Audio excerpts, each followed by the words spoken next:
Sziasztok! Most egy nem csak férfiaknak szóló kirakást nézünk, mert ebben bizony a férfi nézők szeretett személyei energiáit is láthatjuk, illetve a nézők, ha ti nők vagytok, akkor a ti energiáitok is megjelennek, és nagyon gyakran érvényes mindkettőre, illetve meg érdemes megfontolni, amit így a női lélekkel kapcsolatosan mutatnak az energiák, és akkor bele is kezdünk, hogy mi az, amit megtudhatunk most itt a női lélek energiájáról. Lehetséges, hogy ez az energia most mivel van elfoglalva? Mit tudhatunk meg most erről mit tudhatunk meg most a női energiáról?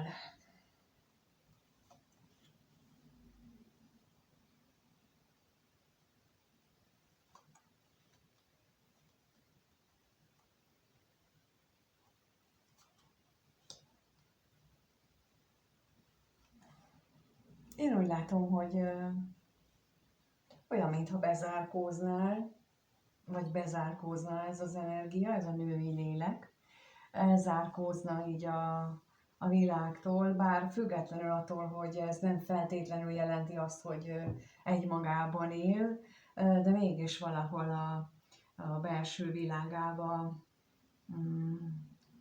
elzárkózik, nem szeretne találkozni különböző megélésekkel, talán azért, mert félelem van benne, de megnézzük, hogy mi az, ami amitől ő fél, milyen félelem, féltékenység, mi van itt benne, mi az, amit tudhatunk erről.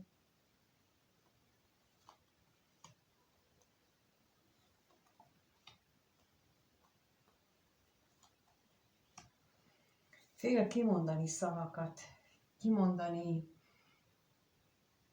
dolgokat, őszintének lenni, fél őszintének lenni. Attól függetlenül, hogy ezt újra és újra érzi erre a késztetést, hogy ő őszinte legyen. Miért? Még rákérek itt a váratlan örömre, hogy miért? Mitől fél ő itt? Milyen őszinteségtől fél, hogy kiderül? Mi az, amitől ő fél, hogy kiderül? Mitől fél, hogy kiderül?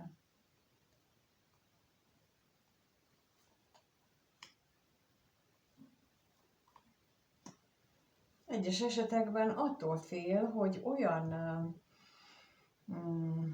hát nem szó szerint erre gondolok, hogy hazugságot, de mégis valamilyen olyan nem igaz dolgot kellene neki beismernie, ami akár vagy a szülői házból ered, vagy egy olyan kapcsolatból, vagy egy olyan személytől, férfi energiával rendelkező személytől, aki neki nagyon is mérvadó volt, és ő ennek kellene így hátat fordítania, de ő ezzel pillanatnyilag nem akarja ezt. Valahol ő mélyen tudja magában, hogy ő neki ez lenne a feladata,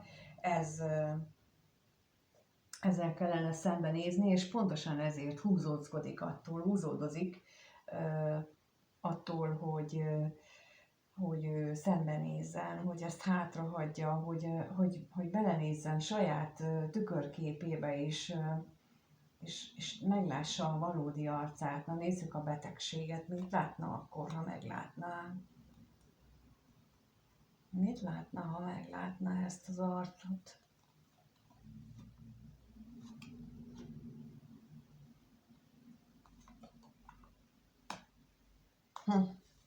Téged. Meglátná azt az arcot, aki már régóta ott van az ő ábrándjai között, meglátná azt a személyt, akire ő vágyik, de lehet, hogy te nagyon is más vagy, mint ez a személyt Lehet, hogy te nagyon is más dolgokat képviselsz, mint amire őt tanították. Megnézzük még, hogy mi ez itt az özvegyasszony. Mi ez az özvegyasszony itt?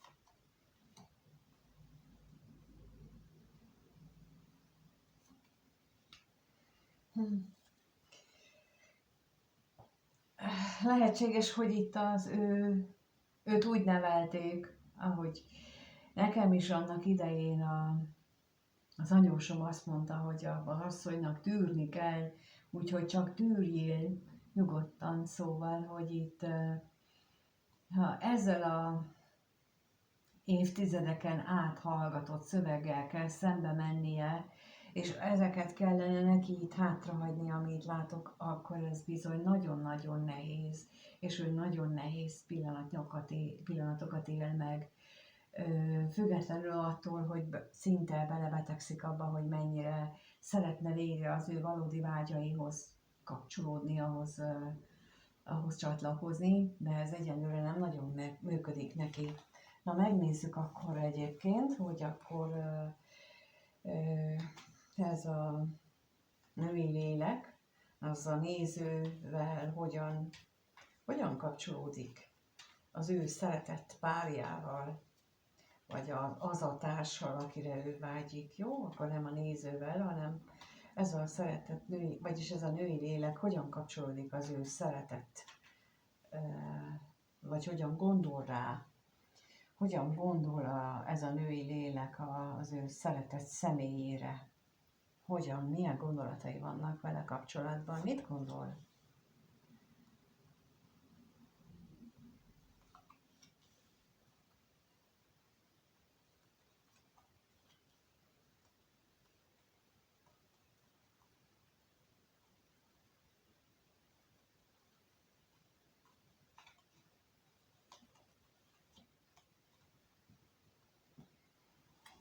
Lehet, hogy sokszor beszéltek már róla, az érzelmekről, és az, hogy lehet azon túllendülni, és hogy az érzelmeket hogy nem kell figyelembe venni. Ezek jutnak eszébe valahányszor rágondol. Mindenképpen hatalmas érzelmi változás az, ami eszébe jut rögtön, ha a szeretett személyére gondol. Na nézzük itt a halált.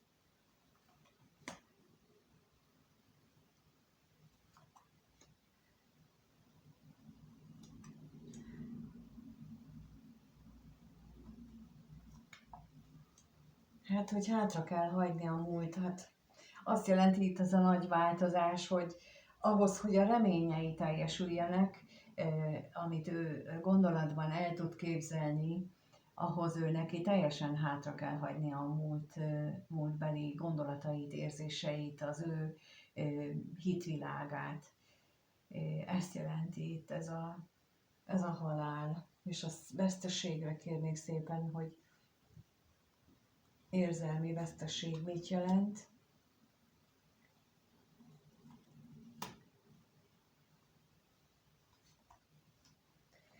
Itt azt gondolom, azt érzékelem ezekből, hogy azt éli meg érzelmi veszteségnek, hogy arra gondol, hogy az ő otthonában esetleg nem azt látta, nem olyan családmintát látott, ami segíteni ebben a jelenlegi helyzetben, és nem tudja ezt hogyan fordítsa át. Nem tudja, hogy hogyan változtassa meg pozitívra, és ne veszteségként élje meg azt. Bizony nagyon sok esetben tapasztalom azt, hogy például amikor családállításra mennek emberek, vagy amúgy is, amikor látok ilyen, sok helyen látok ilyen kommenteket, vagy ilyen bejegyzéseket, akkor nagyon sokszor van az, hogy a szülőket okoljuk azért, hogy mert ők bántottak, sőt, egy csomó ilyen podcastet lehet, meg tévés interjút is lehet, hogy mert az én szülőm egyik másik ívott, mert azt csinált, mert azt csinálta, amire képes volt. Képzeljétek el, hogy ők is pont olyan emberek voltak, mint mi, tele problémákkal, vágyakkal, reményekkel, és tele megkötésekkel. Akkor még sokkal szigorú volt az, hogy a szülők nem engedtek nekik változtatni, és belehaltak, sokan belehaltak abba, hogy megfelelnek a szülőknek, és ez az őrült nagy megfelelési kényszer, amit rájuk kényszerítették, ezt adták tovább energetikailag, és ezért nem jár nekik szidalmazás, nem jár nekik felhánytorgatás. Ők ennyit tudtak. Nekünk meg itt van a lehetőség, hogy ezt ismerjük, és tudunk rajta változtatni, és ha nem változtatunk rajta, akkor az már a mi hibánk.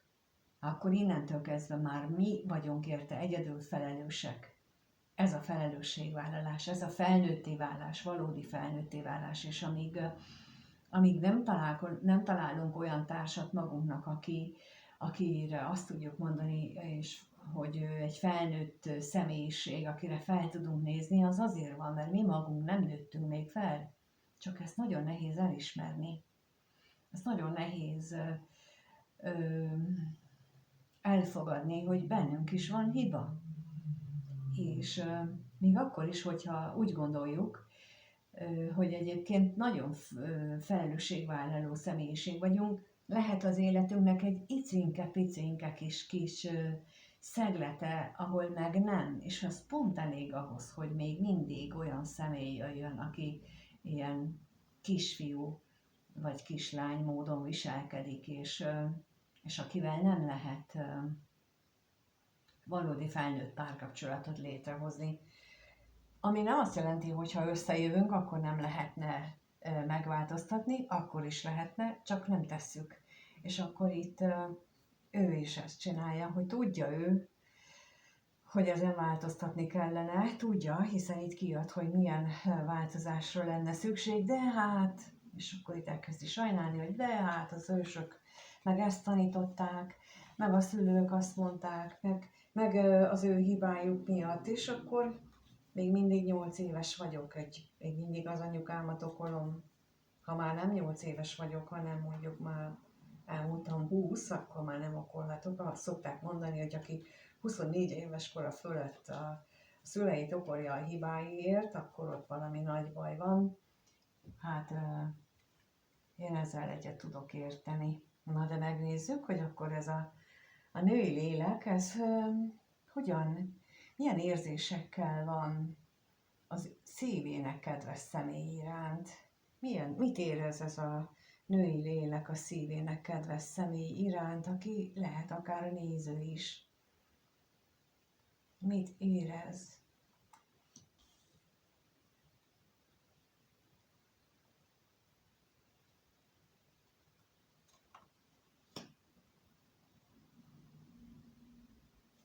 Mit érez?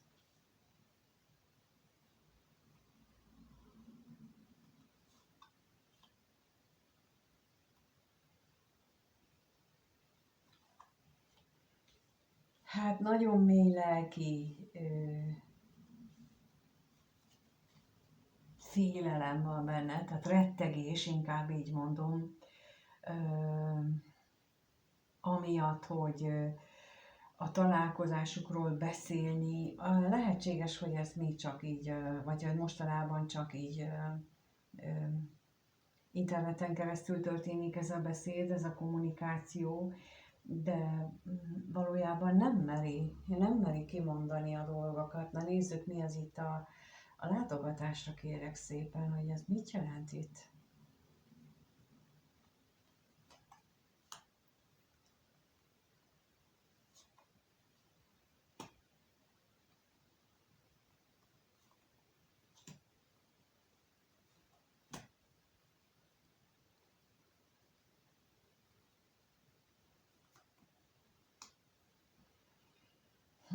A féltékenységre is kérek.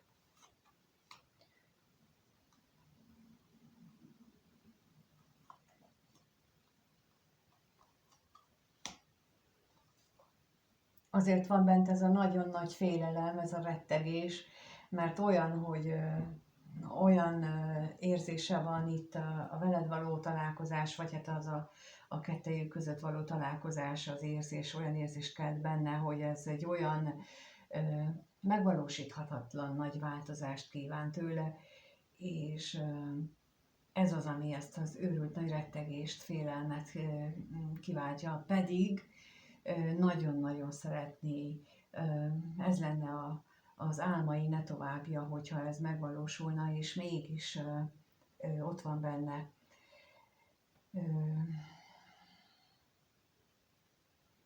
Vannak ilyen szituációk, és azt tudom mondani, hogy amikor ilyen nagyon nagy ez a rettegés fok, akkor ez azt jelenti, hogy ez mindenképpen meg kellene lépni, bárkiről is van szó, akkor a másik segítsen neki azzal, hogy a feltétlen szeretettel, hogy nem kapjuk fel a fizet, hogy ja, már megint ezt csinálta, ja, már megint azt csinálta, azt el kell mondani, hogy ez nekünk nagyon rosszul esik, de ettől függetlenül szeretjük. És ez nem azt jelenti a feltétlen szeretet, hogy eltűröm szó nélkül, hanem elmondom neki, hogy igen, érzékeltem, hogy most ezt csinálod, igen, érzékeltem, hogy így viselkedsz, de ez nekem nagyon rossz. Ez viszont nem gátol meg abban, hogy szeresselek. Az, hogy így viselkedsz velem, azt én nem tűröm el, de azt elmondom, hogy ettől még szeretlek, és attól, hogy mondjuk megszakítom a kapcsolatot veled,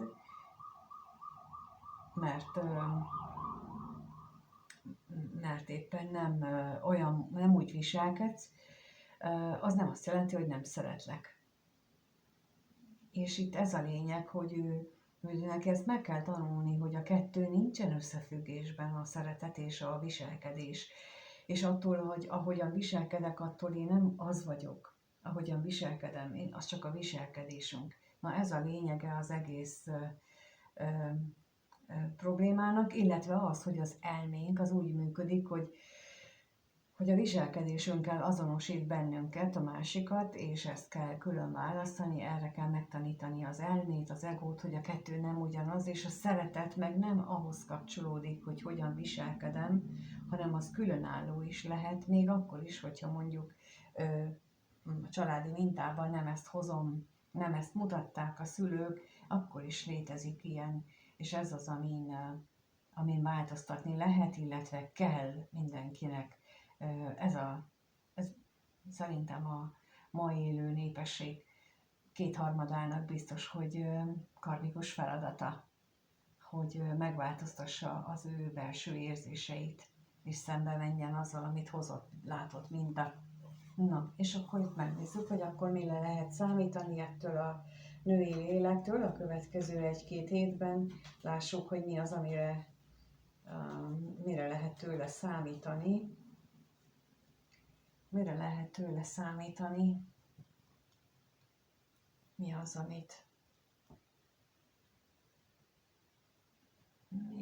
mit tesz ő? Mi történik vele a következő 1-2 hétben?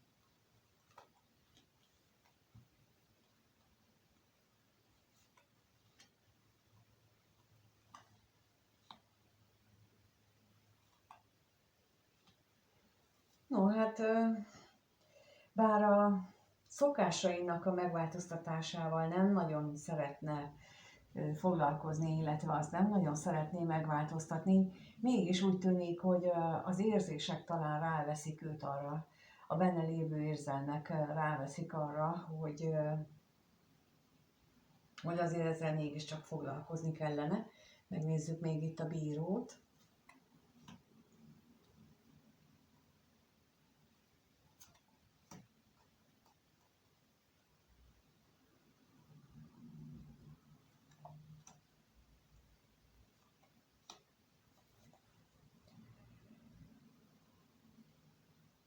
Ami bizonytalansága benne van, az mindenképpen hozott minta. Mindenképpen a párkapcsolattal van összefüggésben az, hogy lehet, hogy olyan elképzelése van, hogy egy párkapcsolat ilyen vagy olyan amolyan, ami eredeztethető a szülői mintából, vagy annak az éles ellentétéből, és mégis ő így képzeli el egy párkapcsolatot, és talán amiatt, hogy ebből ilyet még nem látott az életében, ezért ezzel kapcsolatosan bizonytalan, hogy akkor az érzések azok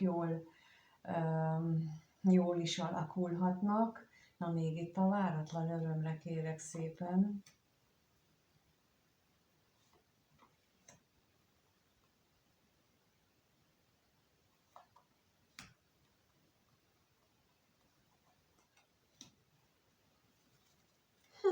Még akár itt a nagy találkozás is lehetséges, bár ez a hirtelen és új körülmények között, vagy új lehetőségként adódó találkozás, azért ez nem lesz felhőtlen és gond nélküli, de mégis úgy tűnik, hogy azért itt lehetőség adódik rá.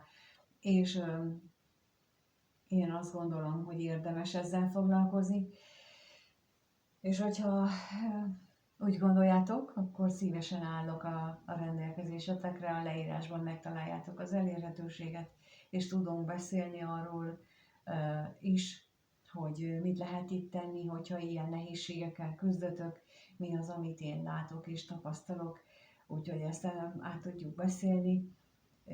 De amúgy megköszönöm, hogy itt vagytok és nézitek a videót, köszönöm a lájkot, feliratkozást, a kommenteket is, és amíg nem találkozunk, addig mindenkinek minden jót kívánok. Sziasztok!